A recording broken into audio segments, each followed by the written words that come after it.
खबर जाने झारखंड और देश विदेश से 31 मार्च तक 9 लाख किसानों का 50,000 तक लोन माफ। झारखंड की हेमंत सरकार ने राज्य के 9 लाख किसानों के 50,000 रुपये तक के बैंक कर्ज की माफ की घोषणा की है। चालू वित्तीय वर्ष में अब इस पर काम शुरू हो गया है। बीते 26 जनवरी को गणतंत्र दिवस के मौके पर राज्यपाल द्रौपदी मुर्मू की अहम घोषणा के बाद बुधवार से सभी जिलों में एक साथ किसानों के कर्ज माफ करने को लेकर प्रक्रिया शुरू हो गई है। झारखंड में शादी का निबंधन हुआ जरूरी, नहीं तो लगेगा जुर्माना।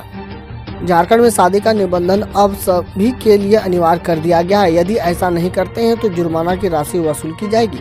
राज्य सरकार ने शादी के पंजीयन के लिए पंचायत सचिवालय को अधिकृत कर दिया है। इससे शादी का रजिस्ट्रेशन कराना भी आसान हो गया है। अब अवर निबंधन कार्यालय का चक्कर नहीं लगाना पड़ेगा। शादी के निबंधन के लिए सीधे पंचायत सचिवालय जाना होगा। वहां बतौर रजिस्ट्रार पंचायत सचिव अब अधिकृत कर दिए गए हैं। किसानों के समर्थन में झारखंड में 31 जनवरी को ट्रैक्टर रैली का होगा आयोजन। कृषि मंत्री ने एकजुट होने की अपील की है। 3 नए कृषि कानून बिल का विरोध झारखंड में भी हो रहा है। किसानों के हित में कृषि कानून वापस लेने की मांग को लेकर आगामी 31 जनवरी 2021 को गोड्डा के कारगिल चौक से देवघर स्थित रोहिणी शहीद स्थल तक किसान ट्रैक्टर रैली निकाली जाएगी। इस बात की जानकारी झारखंड के कृषि मंत्री बादल पत्रलेख ने कांग्रेस भवन में पत्रकारों से बातचीत करते हुए दी है। खबर है रांची से। चतरा में ब्राउन शुगर के अंतर जिला के गिरोह का खुलासा, 6 तस्कर भेजे गए हैं जेल। गिद्धौर थाना पुलिस ने गुरुवार को ब्राउन शुगर अंतर जिला गिरोह का खुलासा किया है। ब्राउन शुगर व सिगरेट बिक्री करने में संलिप्त 6 लोगों को गिरफ्तार कर न्यायिक हिरासत में भेज दिया है। थाना प्रभारी संजय कुमार ने बताया कि पुलिस अधीक्षक ऋषभ कुमार झा को मिली गुप्त सूचना के आधार पर यह कार्रवाई की गई। सूचना मिलने के पश्चात पुलिस उप अधीक्षक मुख्यालय केदारनाथ राम के नेतृत्व में छापेमारी दल का गठन किया गया। खबर है रांची से। झारखंड के कृषि मंत्री ने कहा, 26 जनवरी की घटना किसान आंदोलन को खत्म करने की थी साजिश, न्यायिक जांच की जाए।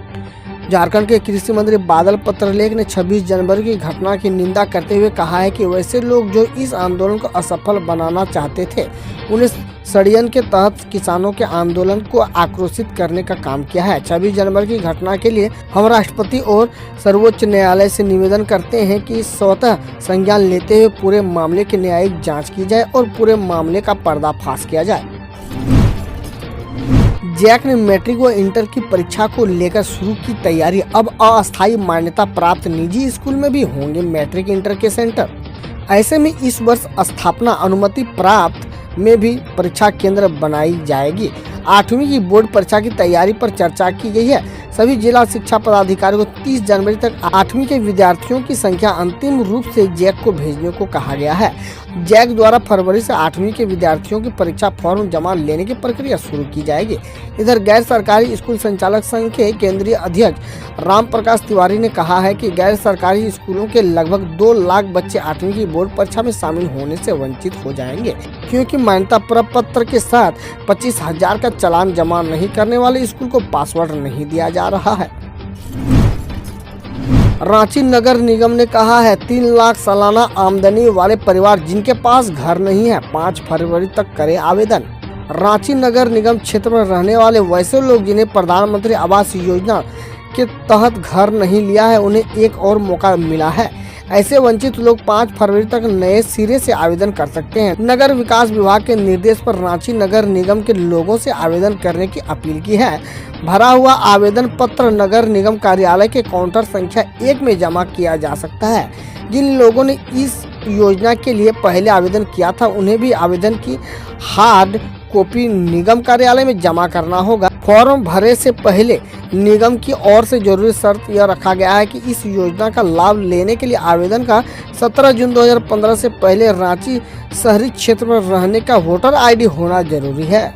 आप खबर देश दुनिया और देश की विभिन्न योजनाओं से दीप सिद्धू के इस बयान से उड़े किसान नेताओं के होश, जल्द खुल सकती है काली करतूतों की पोल।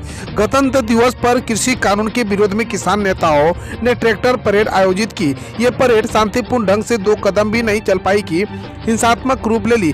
परेड में शामिल किसानों ने जमकर आतंक मचाया। उपद्रवियों ने लाल किले पर तिरंगे की जगह दूसरा झंडा लहरा दिया। आरोप है कि लाल किले पर ये उपद्रव दीप सिद्धू के नेतृत्व में हुआ, जो पंजाबी एक्टर बताया जा रहा है। मीडिया रिपोर्ट्स के मुताबिक दीप सिद्धू पर दिल्ली पुलिस ने FIR दर्ज कर ली है और NIA ने भी नोटिस भेजा है। किसान नेता भी सारे दोष दीप सिद्धू पर ही मर रहे हैं और खुद को पाक साफ दिखाने की कोशिश में जुटे हुए हैं। अब दीप सिद्धू ने खुद एक ऐसा बयान दिया है जिससे किसान नेताओं के होश उड़ गए हैं। दिल्ली में हुई हिंसक से राहुल गांधी का नहीं भरा दिल, किसानों को भड़काते हुए कहा देश में आग लग जाएगी। दिल्ली में गणतंत्र दिवस के अवसर पर ट्रैक्टर परेड के दौरान प्रदर्शनकारियों ने जमकर उत्पात मचाया, लेकिन लगता है कांग्रेस सांसद राहुल गांधी का दिल इससे नहीं भरा। कृषि कानून को लेकर लगातार किसानों को उकसाने वाले कांग्रेस अध्यक्ष सोनिया गांधी के बेटे राहुल गांधी ने एक बार फिर भड़काते हुए कहा कि किसान अभी विधेयक के बारे में नहीं जानते हैं, जान गए तो देश में आग लग जाएगी। केरल के वायनाड में उन्होंने कहा कि सच्चाई यह है कि अधिकांश किसान तीनों कृषि कानून के विवरण को नहीं समझते हैं, क्योंकि अगर वह समझ जाए तो पूरे देश में आंदोलन होगा, देश में आग लग जाएगी। FIR दर्ज होने के बाद किसान आंदोलन छोड़कर फरार हुए योगेंद्र यादव समेत कई नेता, सता रहा है गिरफ्तारी का डर। कृषि कानून के विरोध में गणतंत्र दिवस पर किसान के वेश में छुपे दंगाइयों ने ट्रैक्टर परेड की आड़ में दिल्ली में जमकर आतंक मचाया। दंगाइयों ने लाल किले पर जबरन कब्जा कर लिया और अपना झंडा फहरा दिया। यही नहीं, पूरी दिल्ली में जमकर आतंक मचाया। अब दिल्ली पुलिस एक्शन मोड में आ गई है और इसी कड़ी में योगेंद्र यादव पर FIR दर्ज हो गई है। पंजाब में मिशनरियों का नंगा नाच, दिल्ली में दंगा करने वालों को पंजाब का यह हाल नहीं दिखता है। देखिए एक वीडियो के माध्यम से।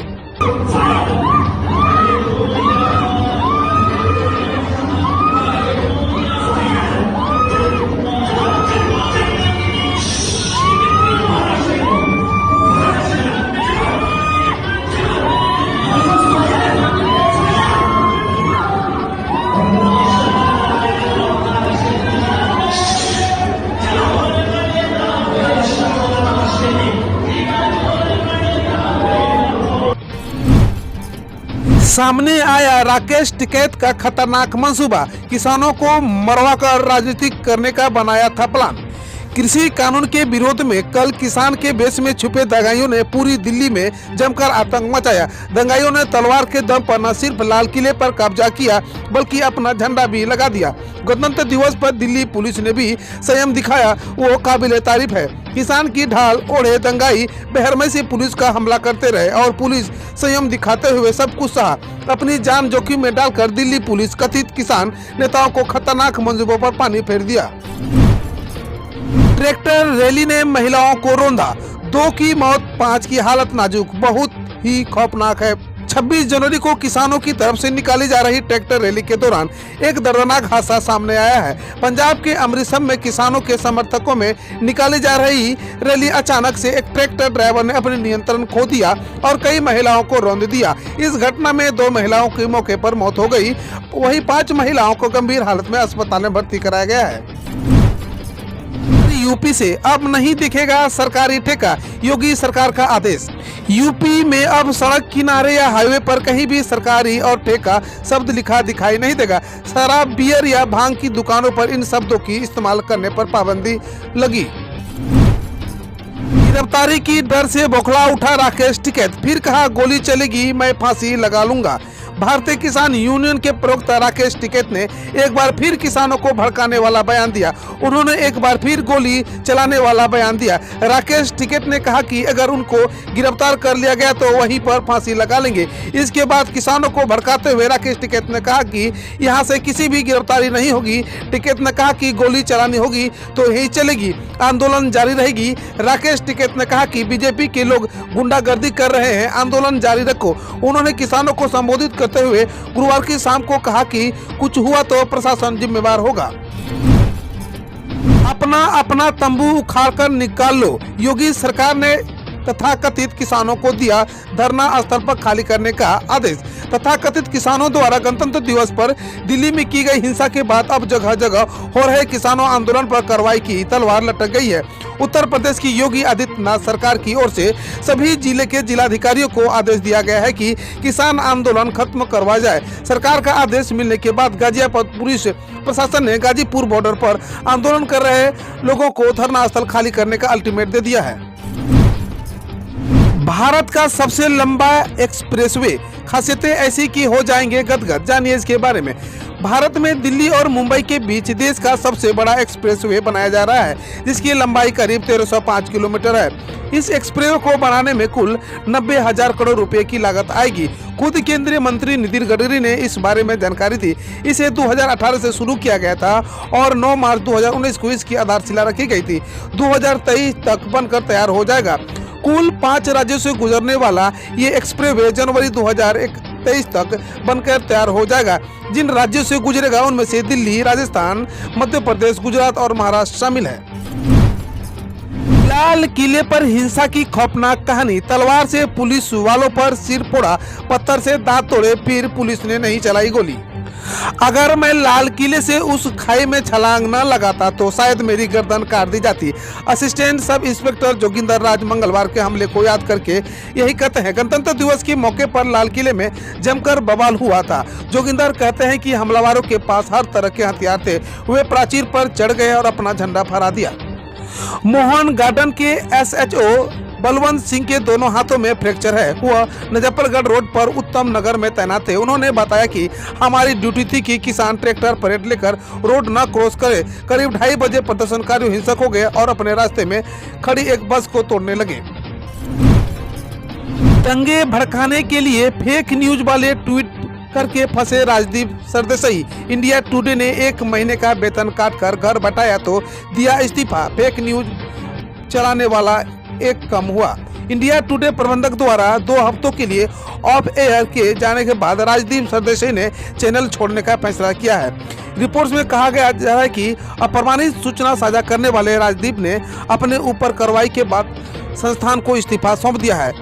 इसके पूर्व खबर आई थी कि केवल 1 हफ्ते में 2 बार झूठी खबर फैलाने के लिए प्रबंधन ने उन्हें ऑफ एयर करने और 1 महीने की सैलरी न देने का निर्णय लिया था। संस्थान ने पाया कि ट्वीट से ग्रुप की सोशल मीडिया पॉलिसी से अलग थे, इसलिए उन्होंने सरदेसाई पर अनुशासनात्मक कार्रवाई करनी पड़ी।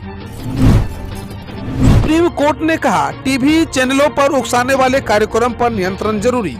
सुप्रीम कोर्ट ने टीवी चैनलों पर उकसाने वाले कार्यक्रम रोकने की जरूरत पर बल देते हुए केंद्र सरकार से कहा कि वह ऐसे कार्यक्रमों को रोकने के लिए कुछ क्यों नहीं करती। कोर्ट ने कहा कि ऐसे कार्यक्रमों को रोकना उतना ही जरूरी है जितना कि कानून व्यवस्था को बनाए रखने के लिए रक्षात्मक उपाय करना है। यही टिप्पणी गुरुवार को प्रधान न्यायाधीश S.A. बोबड़े की अध्यक्षता में वाली पीठ ने कोरोना फैलाने से तब्दील जमात पर सापेक्ष लगाने वाली मीडिया की खबरों के खिलाफ दाखिल जमीयत उलमा-ए हिंद की याचिका पर सुनवाई के दौरान गई। याचिका में मीडिया पर एक खास समुदाय के खिलाफ झूठी खबरें दिखाने का आरोप लगाते हुए इसे रेगुलेट करने की मांग की गई है। यात्रियों के लिए नई सुविधा, अब घर से सीधे ट्रेन की बर्थ पर पहुंचेगी सामान। जाने कितना लगेगा सर्विस चार्ज। भारतीय रेलवे ने यात्रियों की सुविधा के लिए अब तक कई अहम कदम उठाए हैं। ट्रेन में सफर करने वाले यात्रियों को रेलवे अब सामान के बोझ उठाने की समस्याओं से छुटकारा दिलाने के तैयार कर रहा है। भारतीय रेलवे ऐसी सुविधाएं देने की तैयार कर रहा है जिससे आपका सामान घर से ट्रेन की सीट पर पहुंचेगा। रेलवे की इस सुविधा का नाम end to end luggage service है। NCC की रैली में बोले पीएम नरेंद्र मोदी, वायरस हो या बॉर्डर की चुनौती, भारत हर कदम उठाने के सक्षम। गुरुवार को प्रधानमंत्री नरेंद्र मोदी दिल्ली के करियप्पा ग्राउंड में राष्ट्रीय कैडेट कोर यानी NCC के कार्यक्रम में हिस्सा लिया। इस दौरान PM Narendra Modi guard of honour भी दिया। इस कार्यक्रम में रक्षा मंत्री राजनाथ सिंह भी, chief of defence staff general Bipin Rawat और तीनों सेनाओं के प्रमुख मौजूद है। पीएम मोदी ने इस दौरान परेड का निरीक्षण किया और कई कैडेट को सम्मानित किया। हम रोज ऐसे ही न्यूज लाते रहेंगे, तो यदि आपने अभी तक क्लीन न्यूज को सब्सक्राइब नहीं किया है तो पहले फटाफट सब्सक्राइब कर लें, साथ ही बेल आइकन को दबा दें ताकि कोई अपडेट मिस ना हो।